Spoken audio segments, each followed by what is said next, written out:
Dear students, today we'll go through a poem named as Prayer for Strength. Starting the poem, this is my prayer to thee, my Lord. Strike, strike at the root of penury in my heart. Give me strength lightly to bear my joys and sorrows. Give me strength to make my love fruitful in service. Give me strength never to disown the poor or bend my knees before insolent might. Give me strength to raise my mind high above daily trifles, and give me the strength to surrender my strength to thee with love. It's a poem written by Rabindranath Tagore.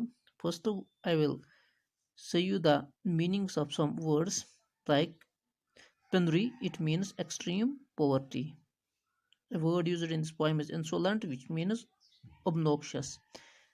Trifles means matters of little importance or insignificant matters.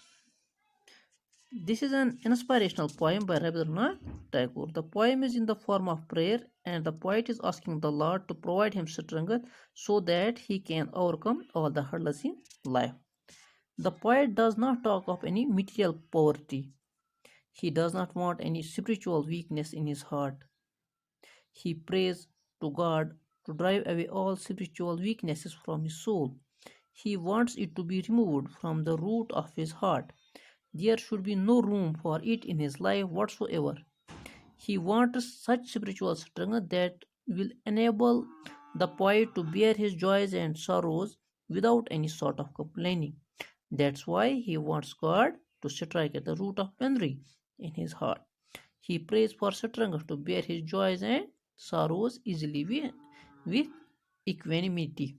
Rabindranath Tagore wants to serve the people. He wants to serve the poor.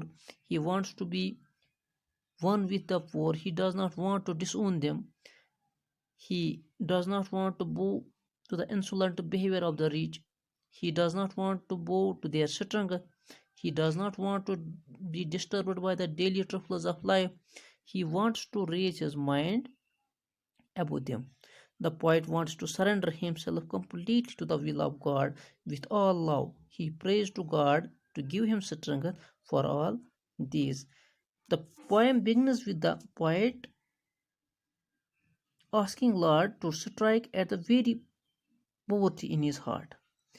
He does not talk of any material poverty. He is asking his Lord to provide him strength so that he can lightly bear the joys and sorrows of life and not get carried away with it. Moreover, he wants strength so that his love can be fruitful in service. The poet then asks his God to give him strength so that he never disowns the poor or bend before the obnoxious minds. He asks for strength to raise his mind far above the daily trifles, or and finally asks for the strength to surrender himself completely to the will, God's will with love. Thank you.